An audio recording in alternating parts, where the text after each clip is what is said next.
فإن أصدق الحديث كتاب الله وخير الهدي هدي محمد صلى الله عليه وسلم وشر الأمور محدثاتها وكل محدثة بدعة وكل بدعة ضلالة وكل ضلالة في النار. أما بعد فإنشاءالlah ta'ala kita lanjutkan kajian kitab Bulughul Maram min Adillatil Ahkam karya Ibnu Hajar Al-Asqalani, dan kita masih di awal bab 3, yaitu bab Izalatun Najasah wa Bayanuha, bab menghilangkan najis dan penjelasan tentang najasah. Dan kita di hadis di buku terjemahan hadis ke-23 insyaallah ya.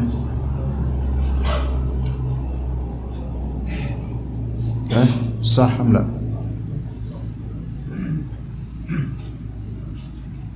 Hadis ke-23, adapun dari dalam kitab atau dalam matan yang anda pegang, hadis ke-25. Oke. Jadi kita akan membahas masalah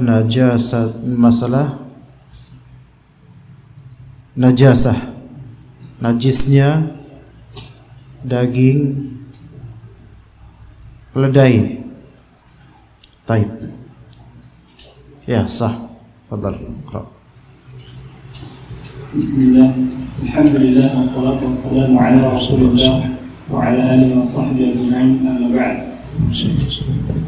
قال المصنف رحمه الله تعالى وعنه قال لما كان يوم خيبر أمر رسول الله صلى الله عليه وسلم على طلحة فنادى أن الله ورسوله ينهيانكم عن لحوم الحمر الأهلية فإنها رجس متفق عليه.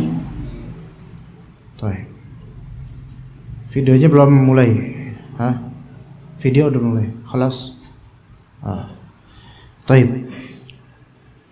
Bab ini masih di bab menghilangkan izalatun najasah dan penjelasan tentang najasah. Sementara hadis ini hadis tentang melarang konsumsi daging al-humur al-ahliyah, yaitu daging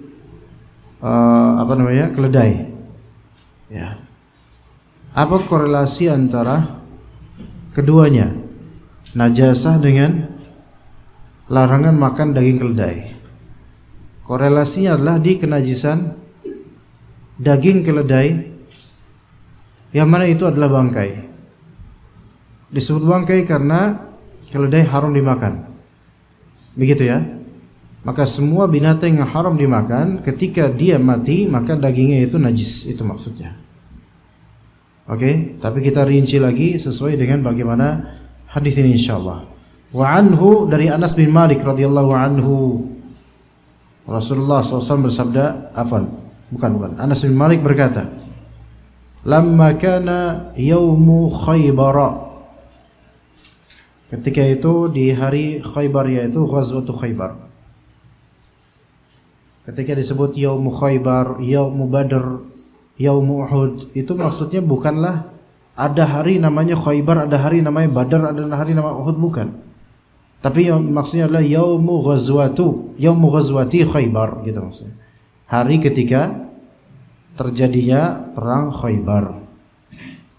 Yang mana itu ada di di akhir-akhir bulan Muharram tahun ke-7 Hijriyah. Dan Khaybar itu kisaran 160 kilo dari Madinah. Dan maknanya sebenarnya Khaybar ini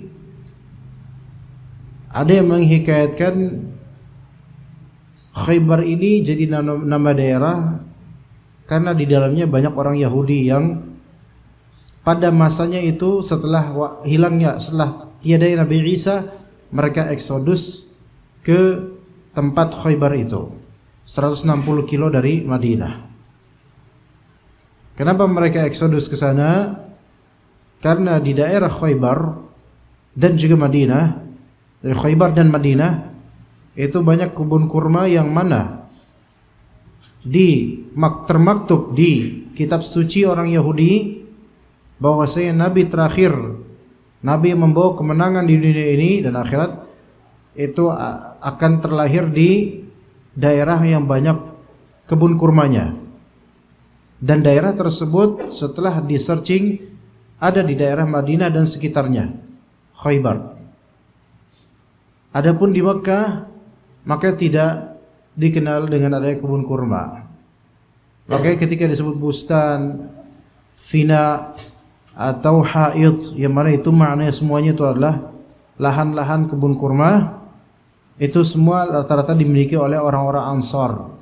Karena penghasilan sebagian dari kalangan Ansar dari kepemilikan kebun-kebun kurma mereka. Karena banyak kebun kurma di daerah Madinah dan Khaybar, makanya disebut kurma Madinah gitu. Terkenal. Kurma Makkah itu enggak ada sebutan kurma Makkah. Walaupun di Makkah ada kurma ya ada. Cuman bukan sesuatu yang outstanding dari Makkah. Nah, maka orang-orang Yahudi pun eksodus ke daerah Madinah dan daerah yang ketika itu Allah alam namanya apa, tapi 160 km dari Madinah yang kelak namanya Khaybar. Khaybar ini penamaan dengan lisan Yahudi, yaitu dari bahasa atau sebutan dari orang-orang Yahudi Khaybar. Dan maknanya kalau diarabkan, sekarang Khaybar jadi sebuah nama Arab ya. Namanya kalau dinamakan menjadi Hisn. Ha, sad dan nun. Ya, artinya adalah benteng. Artinya adalah benteng. Karena di Khaybar tersebut banyak benteng-benteng dan perkebunan-perkebunan milik orang-orang Yahudi. Gitu. Ya. Jadi menaklukkan Khaybar itu sama dengan menaklukkan orang-orang Yahudi dan juga menguasai perkebunan dan perekonomian mereka. Gitu.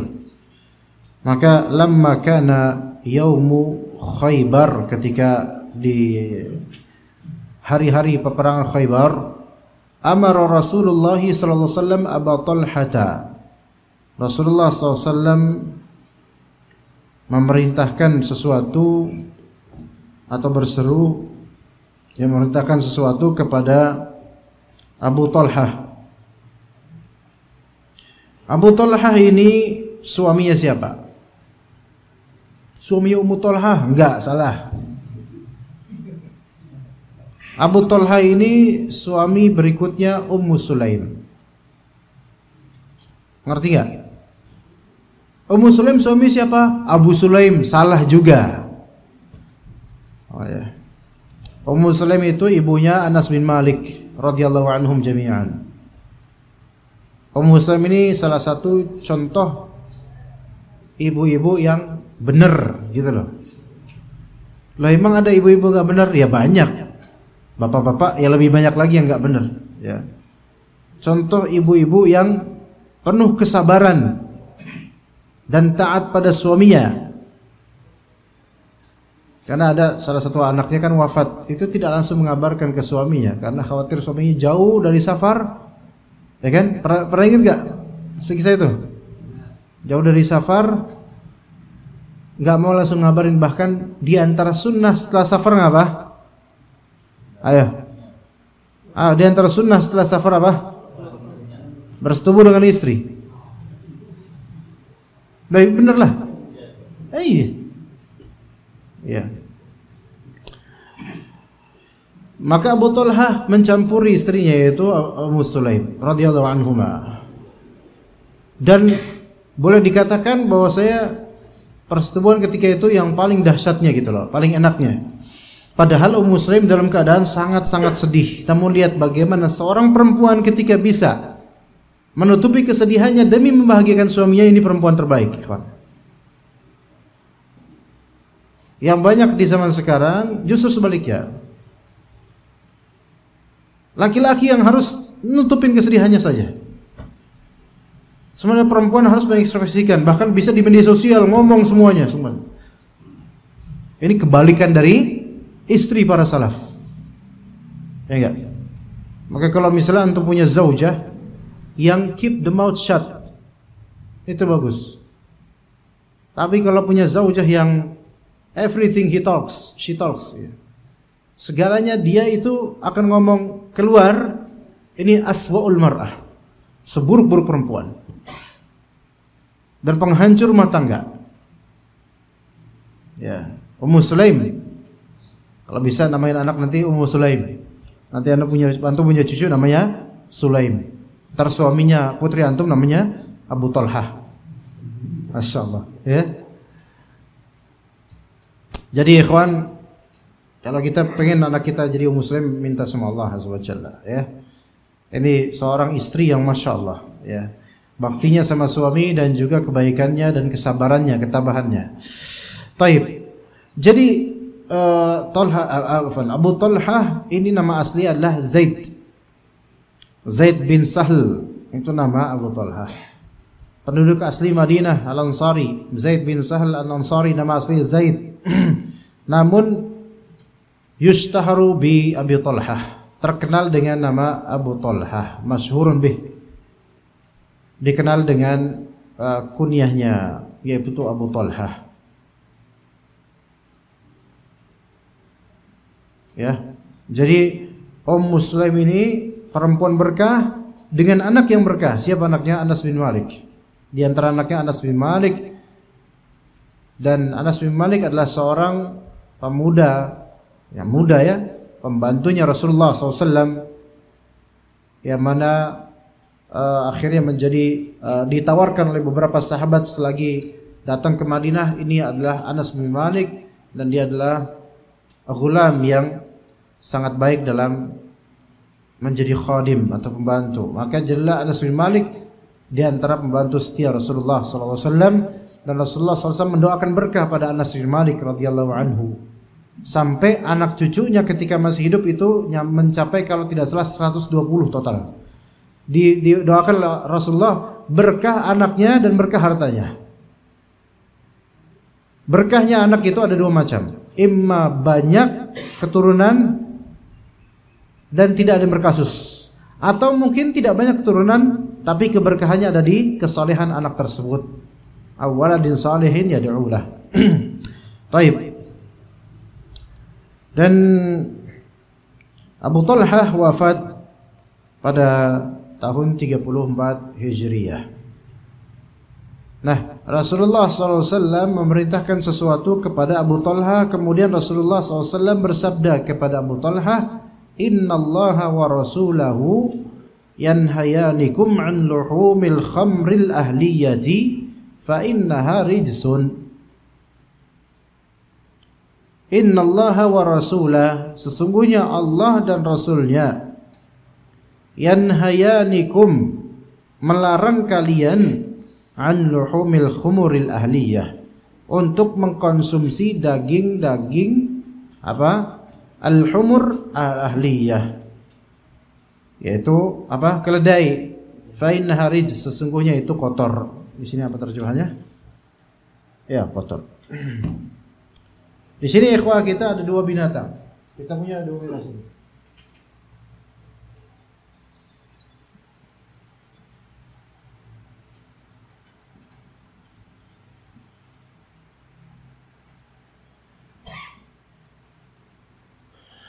Bisa bacanya al-himar al-ahli dan al-himar al-wahsi. Ya, himar ini apa? Keledai. Coba terjemahin gimana?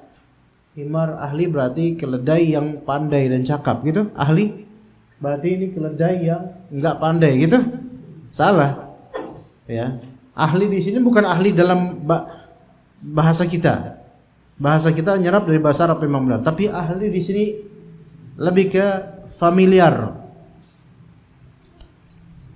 Yang familiar maksudnya dia yang di sini maknanya adalah yang dipelihara. Ya, dipelihara berarti yang dipelihara yang biasa di rumah-rumah orang Arab ketika itu, jadikan tunggangan untuk mengangkat beban, kamathil himari yahmilu asfara, seperti keledai-keledai yang membawa buku-buku berat Al-himar al-ahli ya maksud di situ. Kama al-himar, himar ahli maksud di situ. Sekarang kita punya istilah kedua yaitu al-himar al-wahshi. Pakai ha. Wahshi. Wa idzal wuhushu husyirat, al-wuhush itu artinya binatang apa? Binatang liar. Oke? An-nafs al-mutawahhishah misalnya. Nafs mutawahhishah yaitu jiwanya liar. Pikirannya kemana-mana. Itu namanya wahsh. Itu wahsh. Wa idzal wuhushu husyirat, wuhush yaitu binatang-binatang liar. Maka himar ahli, himar wahshi artinya apa? Apa artinya? Yuk jawab. Dimas, artinya apa? Hah? Artinya adalah kuda zebra. Ini kuda zebra. Ya, makanya kuda zebra bahasa bukan hisan zebri, bukan. Kuda zebra ini himar wahshi. Adapun keledai himar ahli. Oke? Himar ahli ini haram dengan hadis Nabi SAW. Adapun himar wahshi halal. Sebagaimana sejenis dengan hisan. Faham nggak? Faras, kuda. Oke? Jadi makan kuda hukumnya apa? Halal. Kuda zebra halal. Di kita kuda zebra sama kuda ya kuda gitu. Itu sama-sama kuda gitu loh. Enggak? Kuda laut lebih halal lagi. Ya, kuda Nil. Ana ragu. Kuda Nil ana ragu, ya. Karena itu binatang itu kuda Nil itu kayak nggak cocok buat dimakan. Iya, itu kayaknya kalau digigit apa gimana ya cara makannya itu ya? Kan tebel banget kulitnya itu. Iya.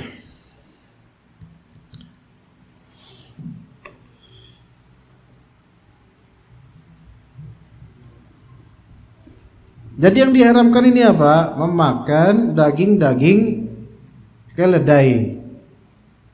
Fa innaha rijsun.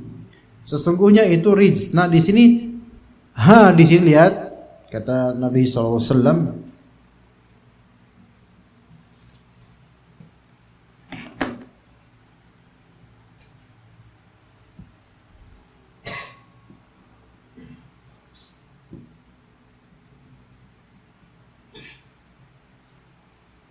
Kita kan tadi ada luhum al-humur al-ahliyah. Oke. Sekarang lihat di sini ini muannats atau mudzakkar? Antum udah belajar bahasa Arab harusnya tahu muannats mudzakkar. Kalau nggak tahu parah antum. Muannats kan? Kan ini jama' taksir itu muannats ikhwan. Jama' taksir, jama' muannats salim itu muannats semua. Oke? Ya. Al-humur jama' taksir juga muannats. Al-ahliyah muannats juga, dia sifat untuk ini atau ini? Ini sifat untuk keledainya atau untuk dagingnya, ya kawan? Keledainya. Jadi ini sifat untuk ini. Oke. Nah, fa innaha rijsun. Sesungguhnya itu rijs itu kotor dan sebagian menafsirkan rijs itu najis. Oke. Nah, sekarang dari tafsiran ini dan ini, ini rijs itu bisa artinya qadar, bisa artinya najis. Kalau qadar itu reget, kalau najis ya najis. Lah reget sama najis beda kan? Beda nggak? Mas Arif, beda nggak? Antum kenapa dari tadi ngeliatin Ana? Kenapa dari tadi ngeliatin Ana? Ya makanya, ya bagus ngeliatin aja, jangan ngeliatin dia, nanti lupa-lupaan takutnya. Nah, qadar itu kotor itu nggak mesti najis. Lah kalau najis itu ya mesti kotor, walaupun kelihatannya nggak kotor. Oke? Jadi rijs itu ada dua makna, imma cuma makna kotor di sini kotor yang fahish gitu, menjijikan, tapi nggak najis atau najis. Ulama beda pendapat, itu satu. Kedua, di sini nih, di sini nih. Dhamir ha di sini kembali kemana? kembali ke sini nggak bisa. Ini nggak bisa. Ahliyah ini sifat, nggak. Harus kembali ke proper name-nya, ke zatnya, ini atau ini. Oke?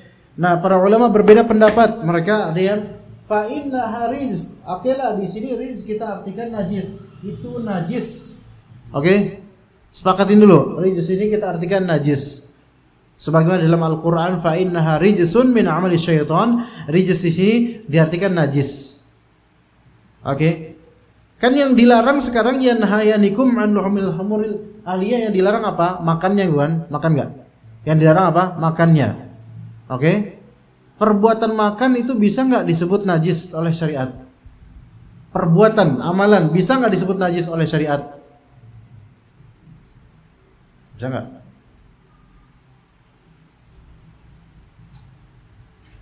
Bisa enggak?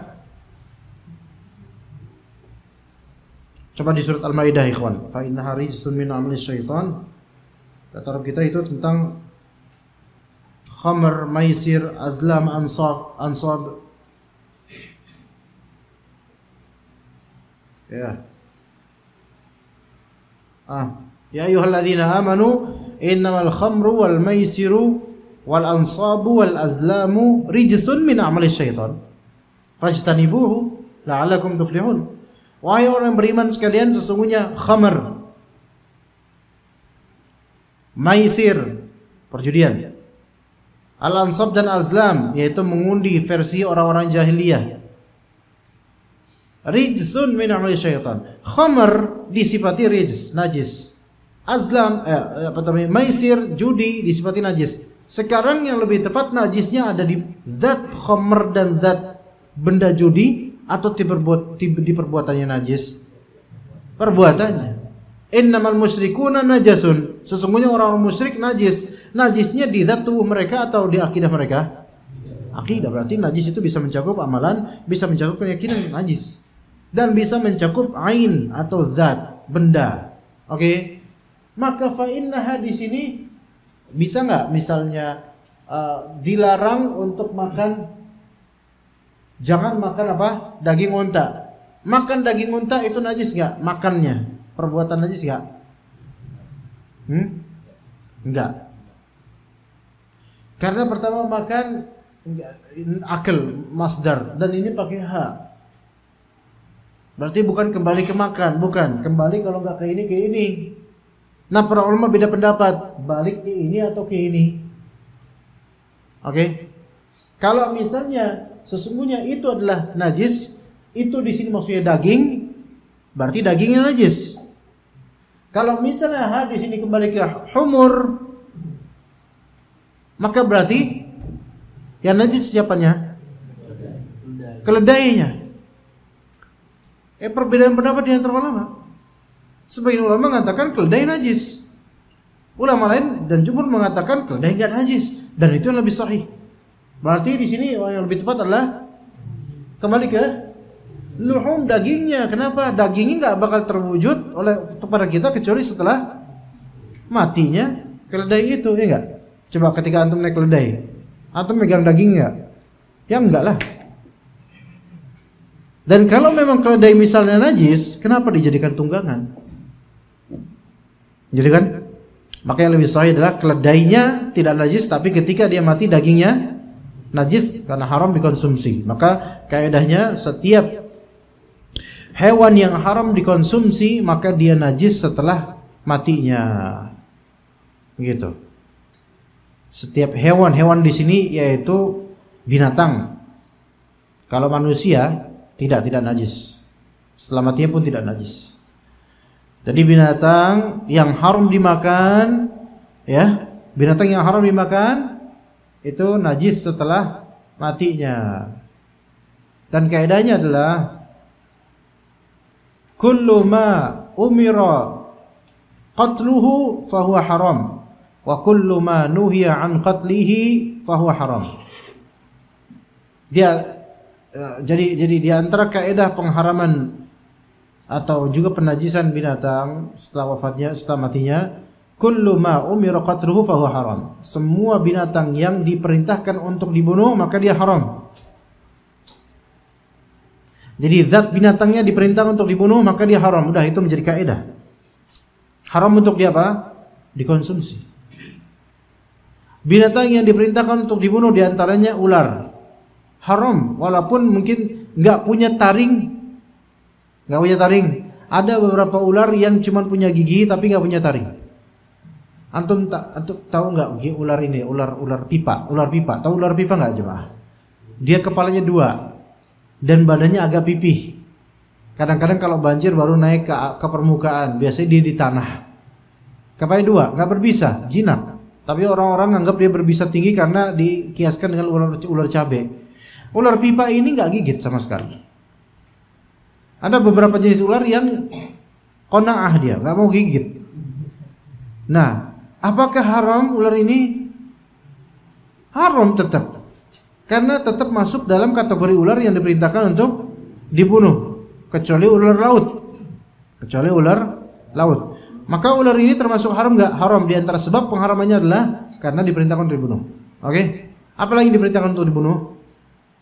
Kalajengking, haram. Apalagi diperintahkan untuk dibunuh? Anjing hitam. Anjing apa? Bukan anjing. Anjing gila. Mau anjing gila kayak mau waras kayak tetap haram kok, itu udah jelas itu. Apalagi ikhwan yang diperintahkan untuk dibunuh? Tikus termasuk fawasiq, haram itu. Dan kullu ma nuhiya an qatlihi fahuwa haram. Semua yang dilarang untuk dibunuh dari binatang itu juga haram. Dimakan, dikonsumsi. Lebah boleh dibunuh enggak?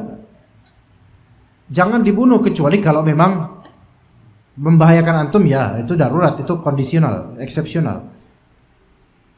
Kodok dilarang dibunuh. Pendapat yang sahih dari pendapat para ulama, kodok itu haram. Karena kaidahnya adalah apa yang dilarang untuk dibunuh, dilarang untuk dibunuh, maka haram dikonsumsi. Oke? Apalagi yang dilarang untuk dibunuh? Binatang. Cicak malah diperintahkan untuk dibunuh, cicak itu. Cicak itu masuk yang tadi. Semut, kalau tidak mengganggu dilarang untuk dibunuh. Mengkonsumsinya haram. Bagaimana dengan semut Jepang? Nah ini Anda nggak tahu deh kalau ini. Untuk pengobatan masih hidup gitu loh. Anda pernah lihat semut Jepang itu dipelihara semua orang, di kapas-kapas atau misalnya itu banyak tuh kecil-kecilnya. Katanya dimakan dengan cara hidup-hidup gitu loh. Anda nggak tahu nanti apa nggak berkembang biak di perut gitu gimana? Begitu kaidahnya. Oke. Jadi yang najis di sini adalah daging keledainya. Oke. Baik, hadis berikutnya, fadhal.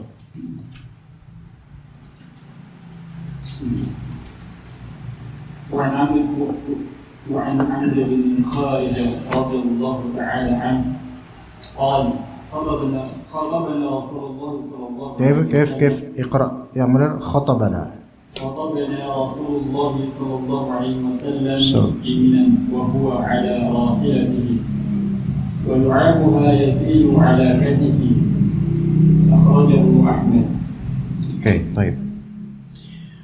Dari Amr bin Kharijah, dan ini sahabat, sedikit sekali info tentang Amr bin Kharijah radhiyallahu anhu. Beliau berkata, khatabana Nabi sallallahu alaihi wasallam bimina.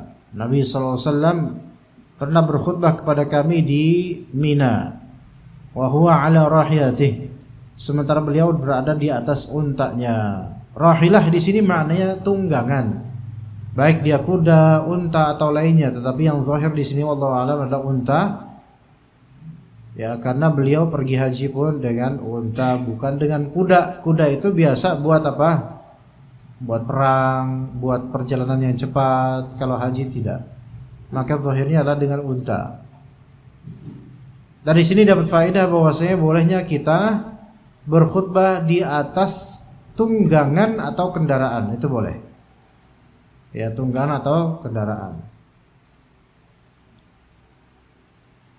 Walu'abuha yasilu ala katifai, dan air liur unta itu menetes di pundaknya Amr bin Kharijah. Karena Amr bin Kharijah itu ada di depan serongnya unta gitu. Ini palanya unta. Maka di sini Amr bin Kharijah netes doabnya. Air liurnya unta itu menetes di pundakku. Apa yang bisa kita dapatkan dari faedah di sini? Bahwasanya unta itu tidak najis. Air liurnya tidak najis. Kok unta? Afwan. Ya, unta sah ya. Oh ya, unta. Baik. Ya, bukan keledai, bukan afwan. Anda tadi masih nyambungin ke hadis sebelumnya. Unta air liurnya tidak najis. Dan unta memang halal dimakan. Dan zat binatang unta ini tahir, suci. Maka air liurnya juga suci. Maka setiap yang badannya suci, air liur dan keringatnya juga suci. Yang dinajiskan adalah yaitu kotorannya, tinjaknya atau kencingnya, dan juga dagingnya atau serpihan daging atau serpihan bagian dari tubuhnya. Serpihan maksudnya yang copot dari tubuhnya berupa daging. Adapun bulu-bulunya tidak. Iya. Jadi unta begitu. Kemudian yang haram dimakan pun seperti kucing. Itu pun tidak najis bulunya dan juga tidak najis liurnya. Begitu, ya. Kalau kucing sebabnya adalah karena dia termasuk yang sering berkeliling di antar kita gitu. Kalau unta sebabnya adalah karena dia selain sering berkeliling di antar kita, di antara orang-orang, dia juga binatang yang halal dimakan. Oke, lanjut, fadhal. وعن عائشة رضي الله تعالى عنها قالت كان رسول الله صلى الله عليه وسلم يغسل بالمنية ثم يخرج إلى الصلاة في ذلك الثوب وأنا أنظر إلى أثر الغسل فيه متفق عليه. إلى أثر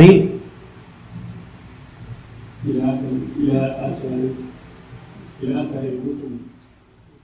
Lah ya, kalau misalnya ini kan dia dalam keadaan apa?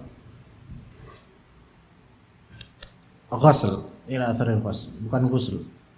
Karena ghusl itu mandi. Ghusl itu membersihkan atau mencuci, beda. Ya. Dari Aisyah radhiyallahu anha beliau berkata, "Kana Rasulullah sallallahu alaihi wasallam yaghsilul maniyya." Rasulullah SAW pernah mencuci, bukan mandi, mencuci baju yang terkena dengan air mani. Air mani siapa? Air mani beliau sendiri. Ini menunjukkan bahwa air mani itu secara zat membekas di kain. Ada mungkin mani yang tebal, maksudnya ada yang encer dan semisalnya, itu tergantung ya. Kalau semakin tebal itu semakin membekas. Dan ada yang seperti juga kalau membekas seperti iler, itu bisa juga. Ya enggak? Nah, tinggal kita gimana nih kalau misalnya ada teman kita kok di bajunya ada putih-putih terus ulau gitu. Antum salah tempat ya gitu. Atau ini iler. Kira-kira kita akan bersangkaan apa kira-kira ya? Pakai baju Thaifah pula, pakai baju seragam. Ada putih-putih tuh di belakangnya. Salah semua, yang benar keringet itu, ya kan? Nah, jadi yaghsilul maniyya, jadi air mani yang mengering di baju atau mungkin melembab di baju itu dianjurkan, bukan diwajibkan ya, dianjurkan untuk dibersihkan. Kenapa ana bilang dianjurkan? Nah, kenapa enggak ana bilang diharuskan? Ada dua sebab. Ayo, fadhal. Sebab pertama apa? Sebab kedua apa? Kenapa kok di sini ana bilang dianjurkan bukan diharuskan? Dianjurkan untuk mengerik atau membersihkan kain yang terkena air mani. Kenapa dianjurkan? Kenapa enggak diharuskan? Ayo. Ajibu Ya ibadallah, ya ayyuhal mala, wahai para pembesar sekalian, jawablah seruan saya. Ayo.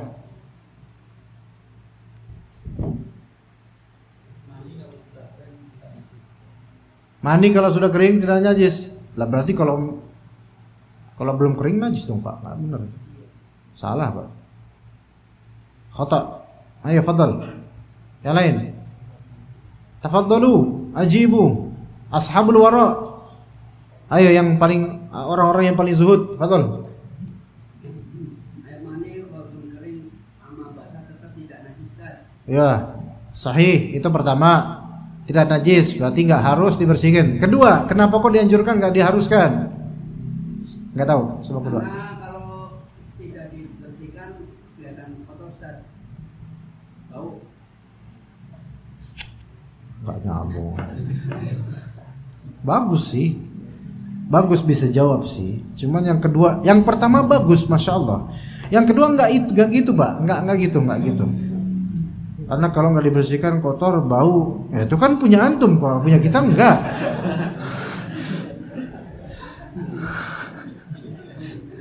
Itu kan pengalaman antum pribadi Pak. Kalau Anda sih nggak merasa gitu. Gimana ikhwan? Yang kedua apa? Yang kedua ini berkaitan dengan usul fikih ikhwan. Bukan berkaitan dengan baunya atau enggak. Kita yang kedua, nomor kedua ini berkaitan usul fikih. Yang pertama berkaitan dengan hukumnya tidak najis sehingga enggak harus. Yang kedua, alasan kedua ini ada sisi manhajiyah dalam memahami dalil. Lihat teksnya ikhwan. Karena Rasulullah SAW yaghsilul maniyya. Itu aja teksnya. Ini sunnah apa namanya? Sunnah fi'liyah. Ahsan. Apa arti sunnah fi'liyah? Yaitu riwayat tentang Nabi yang bukan merupakan perkataan dari perintah atau larangan beliau, melainkan beliau melakukan sesuatu atau tidak melakukan sesuatu. Ini namanya sunnah fi'liyah, perbuatan beliau. Dan sunnah fi'liyah itu hukum asalnya adalah sunnah. Maksudnya bukan sampai derajat wajib, kecuali jika ada perkataan beliau atau perintah Allah yang melazimkan kewajiban. Faham gak ikhwan maksud Anda sini? Rasulullah ketika meninggalkan sesuatu, tapi beliau nggak melarang dengan lisan, tapi meninggalkan. Apakah itu haram? Enggak. Contoh dob. Ya. Enggak langsung haram. Dia ditawarin oleh Khalid bin Walid dan juga Maimunah, tawarin dob. Enggak makan. Kenapa ya Rasulullah? Apakah ada larangan atau turun wahyu padamu dan sebenarnya? Enggak, orang Quraisy enggak biasa makan dob karena Khalid bin Walid dari Bani Makhzum. Ya. Mereka biasa makan dob. Nah, Rasulullah SAW hanya bertindak apa? Meninggalkan, enggak mengatakan jangan makan, enggak mengatakan gitu. Maka ketika itu baru sebatas perbuatan atau meninggalkan sesuatu, maka tidak langsung sampai derajat top wajib atau derajat bottom haram. Itu alasan kedua, makanya tetap dianjurkan. Ya, selain tidak najis, juga Rasulullah SAW mencontohkan bukan dengan kalimat tak perintah, melainkan dengan perbuatan beliau, yaghsilul maniyya. Ya, walaupun nanti akan ada, di sini nanti akan ada juga contoh lain ya dalam riwayat Muslim setelahnya insyaallah, hadis setelahnya. Tapi kita bacain dulu. Ya, oke?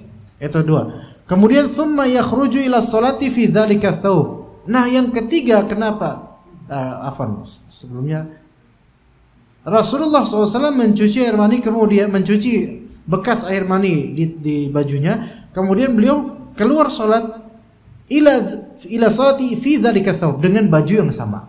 Nah, yang paling penting adalah kata Aisyah, wa ana anzuru ila atharil ghusli fihi. Dan aku melihat bekas cucian itu padanya. Melihat bekas cucian itu imma melihat bekas cucian, yaitu maksudnya air gitu, apa namanya? Pulau air yang menempel di ini kan beda tuh, kelihatan. Jadi kalau Ini berarti menunjukkan melihat bekas air cucian pada ada berfaedah. Pertama, yang dikerik atau dibersihkan itu bagian yang kena mani saja, bukan dicuci full seluruh dari baju atau celana. Paham nggak jemaah? Itu pun karena mani nggak najis gitu loh. Oke? Berangkat dari tafri' atau pencabangan ini ada beberapa furu'. Di antaranya, ketika antum pipis ke kamar mandi nggak? Pipis antum mana ikhwan? Kamar mandi ya. Jangan ke pojok terminal, kamar mandi. Nah, antum buka celana, melihat di celana dalam antum ada apa? Ada apa? Jangan bilang kecoa. Ada apa ikhwan? Ada lembapan. Ya enggak? Mani enggak mungkin lembapan kecil gitu, bukan mani kan dafiq, dia kan berangsur-angsur banyak gitu kalau mani. Berarti ini imam madhi, imam wadi. Najis enggak? Najis. Nah, sekarang apakah ketika antum melihat itu wajib untuk dibersihkan enggak? Wajib enggak, ikhwan? Wajib karena najis. Ketika antum tahu, maka wajib dibersihkan. Ketika antum nggak tahu, maka nggak wajib karena nggak harus. Karena emang antum nggak tahu. Tapi ini kan sekarang tahu, wajib dibersihkan bagian itu yang kena dengan wadi atau madhi. Dibersihkannya adalah apakah dengan langsung dicurupin di ember semuanya atau di arsir bagian yang kena sampai habis, sampai hilang. Diarsir sampai terasa lengketan madhi atau wadi itu, lengketannya udah tidak terasa. Begitu. Bukan dicelupin. Apalagi ini WC Taif, WC umum, di ember. Aduh, ada ini. Gitu ya. Nah, kalau dicelupin gitu najis gak tuh ember? Dalam mazhab Syafi'i najis. Lalu dicampurin najis kok. Itu kan belum 2 kulah itu. Najis, terkontaminasi. Harus beritahu setelah itu. Kalau teman-teman, afwan, tadi Anda celupin celana dalam isi wadi, itu najis, tolong di refill. Kalau nggak dikasih tahu, antum dosa nanti ketika mereka wudu dari itu. Oke, ikhwan. Kemudian faedah kedua dari wa ana anzuru ila atharil ghusli fihi, bisa jadi athar di sini adalah masih ada bekas air maninya gitu loh. Gitu loh ya. Kadang air mani itu ada yang lebih kental, sehingga untuk bisa hilang itu perlu dikerik. Dan mungkin dengan air kurang cukup, sehingga masih ada sedikit-sedikit yang tersisa bagian-bagian air maninya di situ. Ada asarnya, dan asar itu artinya apa? Bekas. Makanya kita semua adalah yang orang-orang Bekasi asariyun. Iya, karena asar itu bekas, maka asari Bekasi, ya enggak? Iya. Asariun, ya. Maka berarti kalau misalnya walaupun udah dicuci masih ada bekas lembapan dari air mani atau sedikit yang agak lengket dari mani, apakah itu boleh? Boleh juga. Begitu. Oke, itu. Baik, kita lanjut, fadhal. ولمسلم لقد كنت أفرقه من ثوب رسول الله صلى الله عليه وسلم فرقا ويصلي فيه وفي لفظ له لقد كنت أحقه يابسا لقد كنت إيش؟ لقد كنت أحقه. Di situ ahakkuhu ya. Nah. Yang benar apa di sini sebentar? Ahakkuhu. Hah? Kok antum berubah? Ahakkuhu. Kenapa berubah? Anda malah pengen tahu yang mana yang hak, yang mana yang batil ini. Kenapa hak Anda antum berubah, Syekh? Salah? Enggak, bagaimana antum tahu itu salah? Iya, bagaimana antum tahu dari mana itu salah? Di situ diharokatin apa? Ahakkuhu. Terus kenapa tadi bacanya ahakkuhu? Woi, jawab. Sebentar. Ahakkuhu sahih. Taib wa kuntu ahukuhu ya bisa ya betul. Laqad kuntu ahukuhu ya bisa didukri min tawbihi. Oke, taib. Dalam riwayat Muslim, kalau tadi riwayat mana? Riwayat Bukhari dan Muslim. Sekarang dalam riwayat Muslim lafalnya begini. Laqad kuntu afrukuhu min thawbi Rasulillah SAW farka fayusalli fihi. Sungguh aku pernah mengerik air mani dari baju Rasulullah SAW, menunjukkan bahwasanya air maninya sudah apa? Sudah kering. Seandainya air mani itu najis, maka pastilah akan diusahakan dengan awal apa? Air. Karena dia akan merembes di baju. Tapi ini dikerik. Berarti yang dihilangkan adalah yang zahir dari air mani yang terkerik, yang enggak merembes di kain. Kan ada kalau air mani merembes gitu kan, kalau kering kan dikerik tetap enggak kelihatan bagiannya, kelihatan. Berarti kalau masih ada sisa enggak masalah. Baik gitu. Oke? Nah, furu' dari ini, cabang dari permasalahan ini adalah bolehkah sholat di atas kasur antum? Bolehkah sholat di atas kasur antum? Anda nggak mau, cuman Anda pengen tanya aja, boleh nggak? Nggak ada yang mau sholat di atas kasur antum, cuman boleh nggak antum sholat di atas kasur antum? Ayo, jawab. Yang kontrakannya sempit, yang cuma ada kamar mandi dan sampingnya langsung kamar dia. Ayo, nggak ada space lagi buat sejadah. Boleh nggak? Hayya. Bolehkah sholat di atas kasur yang mana ada posibilitas di situ bekas tumpahan air mani? Jawab. Boleh? Boleh. Tapi antum punya bayi yang kadang BAB, tapi pakai pampers sih, pakai bedong, pakai pampers. Antum sholat bukan di bagian yang ada bayinya, tapi di sampingnya, tapi masih di kasur yang sama. Boleh nggak? Boleh? Boleh selama di bagian antum sholat ini antara ini sujud antum satu petak ini itu bebas dari najis walaupun satu kasur. Sama seperti antum sholat di atas karpet. Ada kucing kucing diam di sini sambil ngeden di situ. Dan antum di sini sholatnya. Sah nggak sholat antum? Sah, tetap sah. Tapi di samping ada tai kucing, saat gimana? Enggak, itu urusan tai kucingnya, bukan urusan antum. Udah biar antum sholat terusin aja. Tapi baunya ke anak, kira-kira bau itu bukan najis. Oke? Kalau bau itu najis, satu masjid itu batal semua itu kalau dicium bau tai kucing.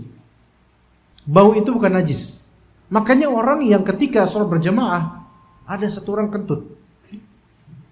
Ada satu orang kentut. Ini kisah misteri ini. Ada satu orang kentut dan majhulul hal, nggak tahu siapa yang kentut ini. Nggak ada yang mau ngaku, nggak ada yang mau keluar. Siapa nih kentutnya? Nggak ada yang keluar, karena ya kalau keluar ketahuan, baunya busuk yang minta ampun. Iya. Itu satu masjid itu nyium semua, sepakat mereka nyium, sehingga jadi mutawatir ini semuanya. Sampai mereka sama bini-bini mereka meriwayatkan tadi yang kentut itu luar biasa busuknya, itu makan apa itu bangke kayak makannya dia.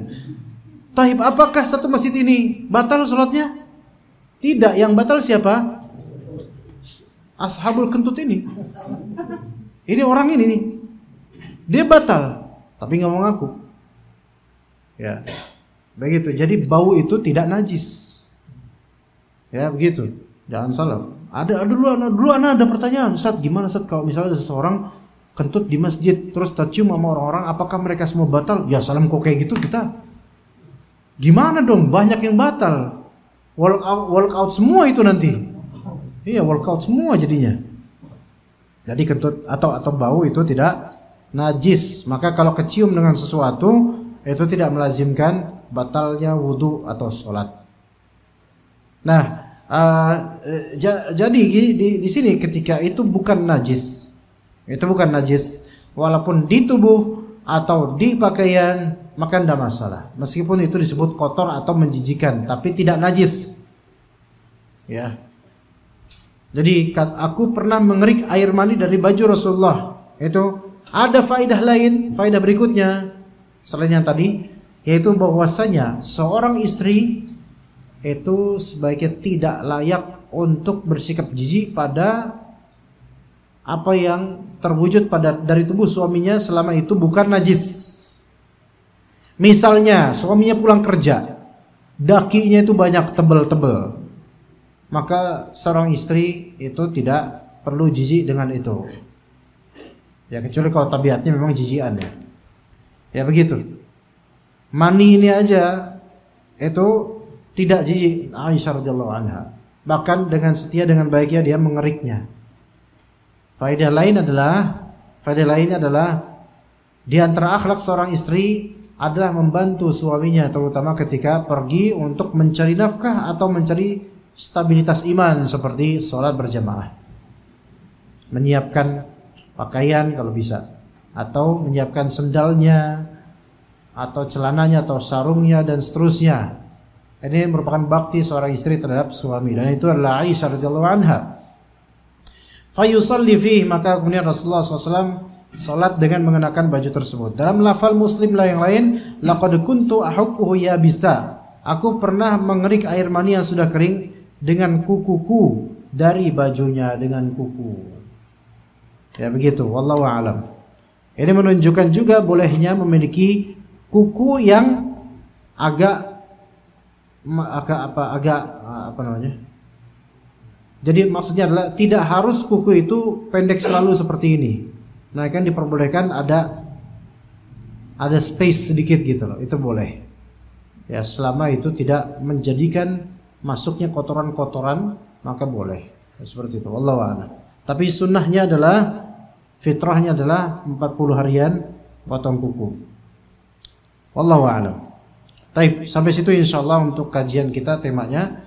Jika ada pertanyaan dipersilakan. Ada pertanyaan? Fadhal, Pak. Ya, satu-satu dulu, Pak. Fadhal. Dari faedah larangan tentang makan berbeda apa ya? Makan apa? Makan daging berbeda. Faedahnya. Faedahnya dari Larangan kita dilarang oleh Allah Subhanahu wa taala terkait larangan makan daging. hikmahnya. Ya, hikmah. Hikmahnya. Rasulullah SAW tidak menyebutkan illat ataupun hikmah pelarangan al-humur al-ahliyah, makan daging al-humur al-ahliyah. Tetapi sebagian dari ulama berijtihad untuk menyimpulkan kenapa keledai itu dagingnya dilarang untuk dimakan. Di antaranya faktor makanan keledai yang buruk sebenarnya, karena keledai ini makanannya lebih buruk daripada makanan kuda, itu diantaranya. Itu satu hal, sehingga dikhawatirkan akan terefleksikan ke ke orang yang mengkonsumsi daging keledai. Ada karakter makan sembarangan gitu. Itu satu. Namun ilat ini tidak juga bisa untuk dipatenkan dan akhirnya nanti akan diluaskan ke binatang lain yang halal dimakan, seperti ayam kampung. Ayam kampung juga makan apa aja. Iya gak? Ya benar gak? Ayam kampung kan makan apa aja. Karet pun dimakan. Iya. Biji mata antum jatuh dimakan sama dia. Ya. Ada juga di antara ulama yang memberikan illat bahwasanya himar itu adalah binatang yang paling hina bagi orang Arab. Maka memakannya adalah suatu kehinaan. Iya. Binatang yang paling hina bagi orang Arab itu bukan anjing, ikhwan. Maka anjing itu bagi orang Arab itu malah ada sisi good deeds-nya, ada akhlak baiknya, yaitu wafa. Anjing itu amanah. Iya. Maka kalau ada pekerja karyawan khianat, ini wah, sama anjing masih kalah gitu kan. Jadi anjing itu masih amanah, tapi dihukumi najis oleh sebagian fuqaha. Nah, himar dalam Al-Qur'an pun diberikan statement, wa inna ankaral aswati la sautul hamir. Seburuk-buruk suara ketawanya keledai, itu satu. Kemudian juga dalam surat Al-Jumu'ah, ya, kamatsalil himari yahmilu asfara. Orang Yahudi itu seperti apa? Himar, atau orang Nasrani seperti himar yang membawa buku-buku besar. Ya, keledai. Buruknya adalah bahlul, jahil. Ya, gitu loh. Nggak ngerti. Donkey itu ya. Itu bagi orang Arab tuh. Bahkan bagi orang Barat juga donkey itu adalah permisalan kebodohan. Ya enggak? Keledai itu permisalan kebodohan. Ya, kalau antum lihat di film kayak Tom and Jerry atau apa kartun-kartun, ketika si anjingnya itu dibodoh-bodohi, kadang-kadang kepikiran dia saya kok jadi kayak keledai ya. Ini binatang berarti hina banget gitu loh. Ya. Tapi bisa dijadikan kendaraan, itu bagusnya di situ aja. Maka itu di antara ulama ada yang mengatakan seperti itu. Adapun hadis atau dalil yang menunjukkan hikmah pelarangannya Anda seperti tidak ingat, wallahu a'lam. Begitu ya Pak Andik. Saya ingat Anda seperti itu, wallahu a'lam. Oh iya. Selanjutnya yang terkait masalah najisnya dan cara mencuci mani tersebut, bahwasanya yang namanya orang merasakan sesuatu itu kan biasanya yang keluar tidak cuma satu, Ustaz. Yang keluar adalah mani dan madi. Sedangkan madi itu najis. Ya. Apakah hanya dengan sekedar dicuci seperti tadi pembahasan di sini aja, ataukah ada perlakuan lain? Untuk madhi. Tidak, artinya gini, setelah seseorang itu merasakan Fly. ya istilahnya entah itu berhubungan atau entah Oh iya. seperti itu, itu yang keluar itu tidak cuma satu biasanya. Ada lagi nanti setelah selesai ya. Mani atau mani dan madi. Sedangkan tadi mani itu tidak najis. Tidak najis, ya. Sedangkan madi mutlak najis. Ya. Jadi keluar berbarengan atau keluar keduanya ketika merasakan rasa itu. Ya. Apakah perlakuannya hanya sekedar Madhi kan keluarnya sebelum mani, Pak, ya kan? Nah, Ustaz, artinya ketika seseorang merasakan perasaan itu dan itu keluar, biasanya kan dua-duanya keluar, Ustaz. Madhi kemudian mani. Nah, ketika itu mengenai lauk atau baju, apakah perlakuannya hanya sekedar di drop itu aja atau ada perlakuan khusus lain? Jadi tapi ini selesai jima gimana? Sebentar, Anda akan sebutkan kronologinya gitu loh. Ya, jebret gitu kan? Ya kan, masa Anda ceritain? Kesian Dimas kalau ceritain, kesian ngilu dia ya. Banyak masih kesian mereka nanti salah berpikir, nanti dikiranya kita lagi nyeritain kantor pajak ya, jadi salah. Nah, itu ketika selesai jima atau terjadi klimaks, orgasme dan semisalnya ya. Kemudian maaf ya, tertumpah air mani, kemudian ada yang nggak perlu yang udah nikah mesti tahulah gimana skenarionya dan bagaimana itunya lah. Ya pusing, ada juga pusing kalau misalnya ngomongin itu. Jadi intinya ketika terkena dengan pakaian atau apa gitu kan. Nah, apakah treatmentnya itu cukup untuk mengerik atau membersihkan tanpa menganggapnya najis? Jawabannya iya. Untuk yang terkena dengan pakaian. Adapun yang ada di kemaluan, maka apa yang diperbuat oleh Nabi SAW mencuci sampai bersih. Itu dibedakan. Ya, mencuci sampai bersih. Di mandi junubnya. Ya kan? Anda pikir belum masuk kita masalah mandi junub itu. Tapi nanti insya Allah. Dicuci sampai bersih. Di bagian kemaluannya dicuci sampai bersih. Itu sebelum apa? Sebelum wudu. Sebelum wudu kan kronologinya kan sebelum kita full mandi junub kita wudu dulu. Sunnahnya. Maka sebelum wudu itu dicuci benar-benar sampai bersih, baru kemudian wudu. Karena apa? Kenapa sampai bersih bagian kemaluan? Karena terindikasikan adanya tadi madhi ada, begitu. Oke, seperti itu. Begitu Pak. Jadi treatmentnya kalau ada yang kena dengan pakaian, kita kembali ke hadis ini karena contohnya ada seperti ini. Cukuplah kita menganggap itu mani saja. Adapun sisi madhinya itu nggak dianggap. Tetapi kalau itu di kemaluan, maka ini besar urusannya karena ini ya bercemongan dengan semuanya gitu. Ya begitu. Wallahu a'lam. Ya. Terkait apakah hadis ini bisa dikiaskan dengan seseorang yang ketika itu dia safar terus dia istirahat di mungkin pom bensin atau rest area seperti itu, qadarullah dia kencing tapi urinoirnya bukan kamar mandi tapi urinoir yang tanpa ada pembatasnya. Iya, tanpa ada hijab. Nah, itu kan kemungkinan terpercik di celana, baju itu kan besar. Ya. Nah, cara membersihkannya seperti apa? Apa cuma sekedar di ciprat-ciprat aja atau gimana? Oke. Ketika kita di urinoir ya, dan itu tidak ada hijab penghalangnya, itu antara apa namanya, tembakan lagi tembakan sih. Antara suara apa sih ini kok ada jadi bingung ini. Ada suara-suara kresek-kresek. Antara urinoir bagian dalamnya dengan celana kita gitu kan, ada posibilitas untuk kecipratan. Sebenarnya kalau misalnya kita tembak ke bagian temboknya urinoir itu insya Allah nggak kecipratan Pak. Jangan tembak ke bagian bawahnya. Ini suara siapa nak tembak beneran loh ini lama-lama. Ada apa ini? Jangan keras-keras, nggak bisa mati. Coba ditembak aja HP-nya tuh. Gitu. Jadi kalau bisa tembak ke ininya, ke bagian. Oke, kalau misalnya terjadi syubhat di hati, ini apa? Kecipratan gak ya? Maka ghalabatudz dzan di sini yang harus diterapkan. Ghalabatudz dzan itu persangkaan yang kuat dengan cara dia melihat ke bagian celananya, apakah ada titik 2 titik bekas? Kalau nggak ada, kholas, jangan dipikirin. Jadi dilihat dari buktinya. Nggak kelihatan, kholas, nggak usah pikirin. Walaupun ada mungkin setitik yang nggak kelihatan, tapi udah diperiksa nggak ada, ya udah kholas, bismillah. Tapi kalau dia was-was, kemudian ada ya, kayaknya ada nih agak basah-basah nih, agak sedikit cipratan gitu. Nah itu baru dibersihkan. Bersihkannya gimana? Ya nggak bisa diurinoir karena dia airnya nggak bisa buat bersihin celana. Dan nggak usah buka celana kemudian cuci di situ. Melainkan apa? Mungkin ada wastafel atau mungkin buat keran wudhu. Bagian ini aja harus. Bagian ini basahin ya, lepek sedikit itu bagian yang diperkirakan kena dengan cipratan itu agar aman.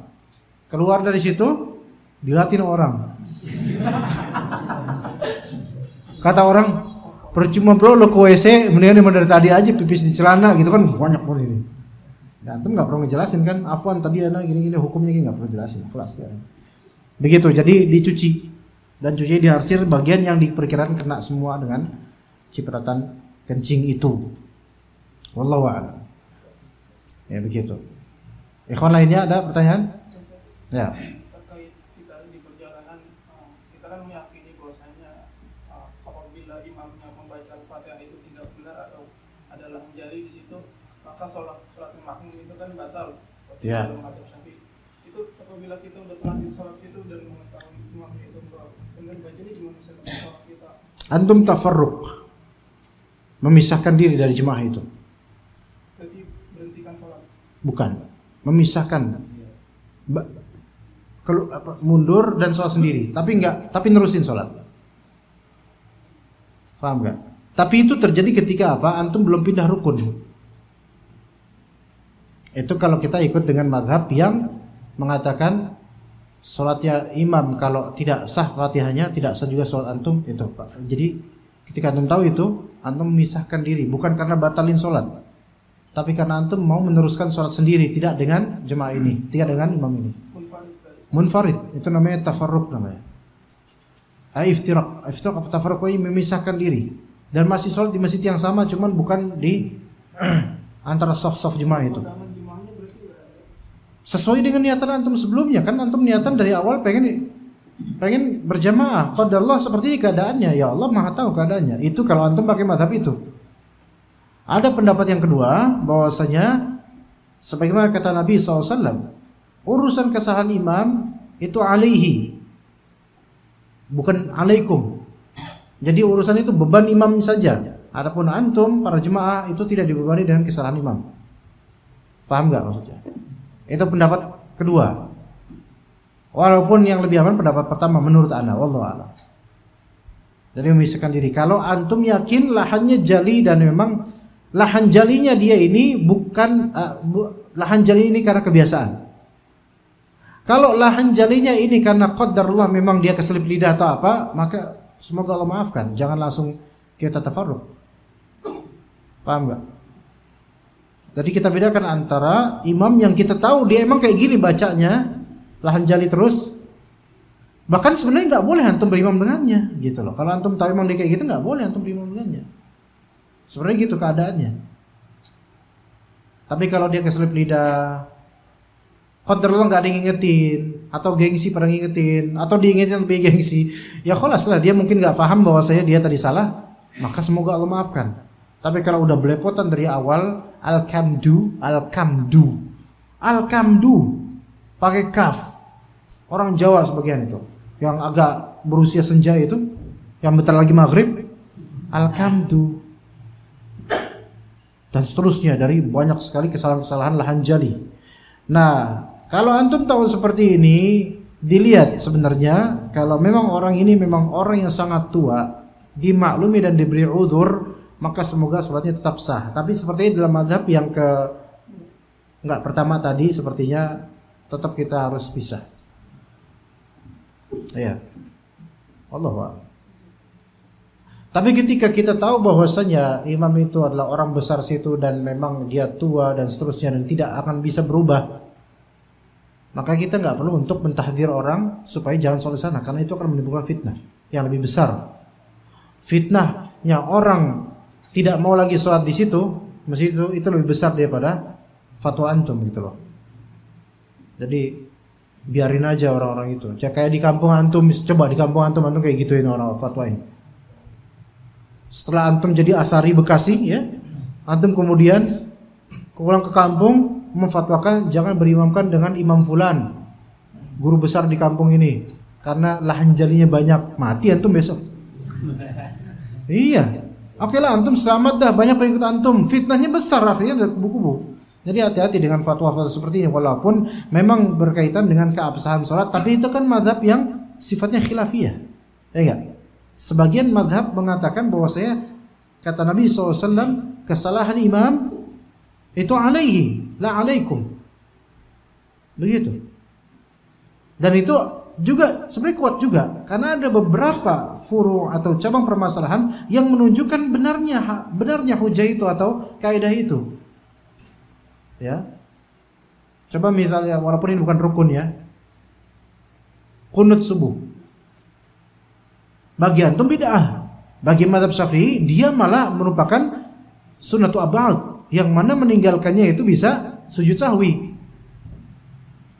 Iya. Bagaimana terus? Salah nggak dia? Imam menurut antum salah.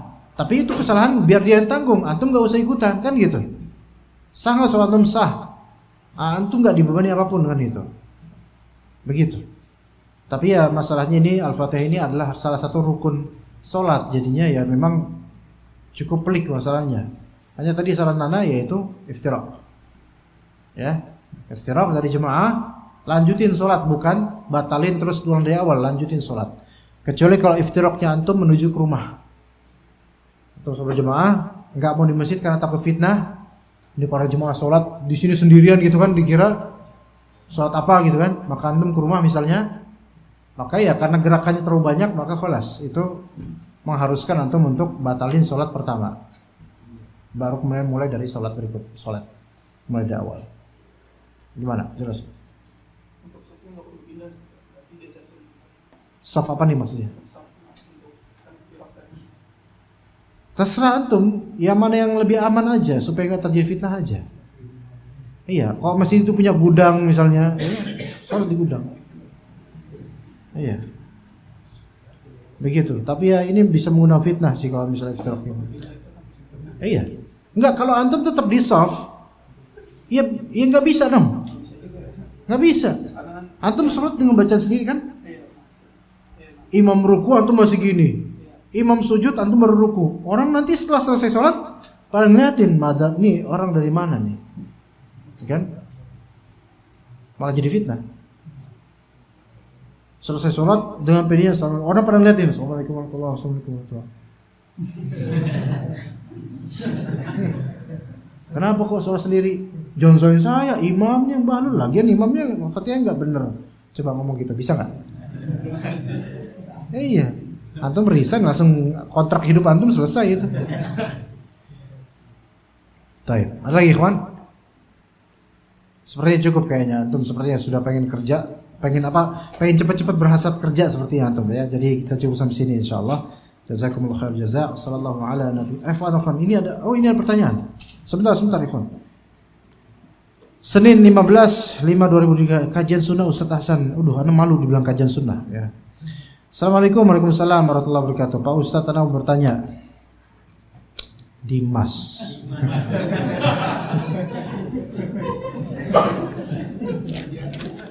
Hah? Ini udah ketahuan.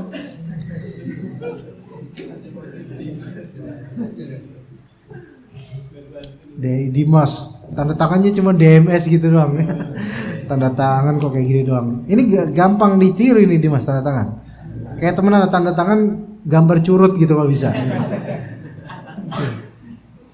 Syaratnya janji itu dikatakan nazar. Apa ini Dimas? Ini pernyataan atau pertanyaan ini? Enggak, bentar. Syaratnya janji itu dikatakan nazar. Anda enggak ngerti maksudnya apa ini? Ini dari saat dia awalnya juga enggak benar ini. Apakah janji dalam hati, misalnya kalau saya lulus, maka saya akan potong kambing. Oh, disebab itu sudah termasuk nazar dan wajib dilakukan. Atau kok berantakan nih kalimatnya ini sebenarnya apa ya? Kenapa kok berantakan gini Dimas? Hah? Antum mungkin los-los aja nyantai. Yang terbebani itu kan Anda, Mas. Iya, memahami ini tuh gimana gitu loh. Kalau misalnya tidak dilakukan karena kondisi tidak memungkinkan, apakah kita berdosa? Mohon penjelasannya apa dalil Al-Quran dan hadisnya. Gini aja gini, simpel gini. Sebenarnya simpel. Apakah janji saya termasuk nazar gitu aja, gitu kan? Yaitu kalau antum lulus maka bakal potong kambing. Oke? Itu selama antum tidak melafalkan nazar atau tidak mengaitkan dengan Allah, maka bukan nazar. Hanya janji pada diri sendiri. Itu beda. You promise yourself itu beda. Promising self itu beda. Misalnya kalau saya lulus, saya bakal potong kambing, ngomong gitu ke teman-teman. Ini bukan nazar. Ini dibilang sumpah juga bukan juga. Ini hanya janji pada diri sendiri. Kecuali kalau antum kaitan kepada teman-teman. Ingat ya teman-teman ya, kalau saya sukses saya traktir semua kalian. Ini janji gak? Nazar bukan nazar. Tapi ini janji, harus dipenuhi karena hak mereka. Al-wa'du dain kata Nabi SAW. Janji adalah hutang. Ada al-wa'ad, ada nazar. Wa'ad itu janji, nazar itu adalah janji yang dikaitkan dengan Allah dengan lafal nazar atau seperti nazar. Adapun yang seperti ini, kalau saya lulus saya bakal potong kambing, itu cuma di hati, itu bukan nazar dan itu hanya janji pada diri sendiri, walaupun ditulis untuk diri sendiri. Makanya seperti ini, apakah wajib dilakukan? Enggak wajib. Enggak wajib. Ya, gitu ya. Seperti itu. Paham sampai sini? Kecuali kalau antum bilang walaupun di hati, antum bilang, walaupun di lisan atau di hati bilang, pokoknya saya kalau misalnya lulus saya bernazar saya akan potong kambing, maka sah menjadi nazar. Lakukan lafal nazar. Pokoknya kalau saya lulus saya berjanji pada Allah. Ya, jadi dia tahu ini nazar, niatkan nazar, maka jadilah nazar dengan lafal itu. Ya, oke, kalau zahirnya ini bukan nazar. Oke. Alhamdulillah. Ternyata bukan nazar, bukan cuma janji sendiri, jadi nggak wajib ditunaikan. Alhamdulillah, bentar lagi kurban, jadi nggak perlu motong kambing ya nggak? Hah? Kalau antum ada uang pun tanpa perlu nazar, antum harus potong kambing ya, Mas ya. Kalau ada uang, ya. Bahkan sebagian juga ada yang menyatakan kalau bisa ngutang, tapi sebagian jangan ngutang, ya. Begitu. Baik, kita cukup. Wallahu a'lam. Wassallallahu ala nabiyyina Muhammadin wa ala alihi wa sahbihi wa sallam tasliman katsira. Subhanakallahumma bihamdika asyhadu an la ilaha illa anta astaghfiruka wa atubu ilaik. Assalamualaikum warahmatullahi wabarakatuh.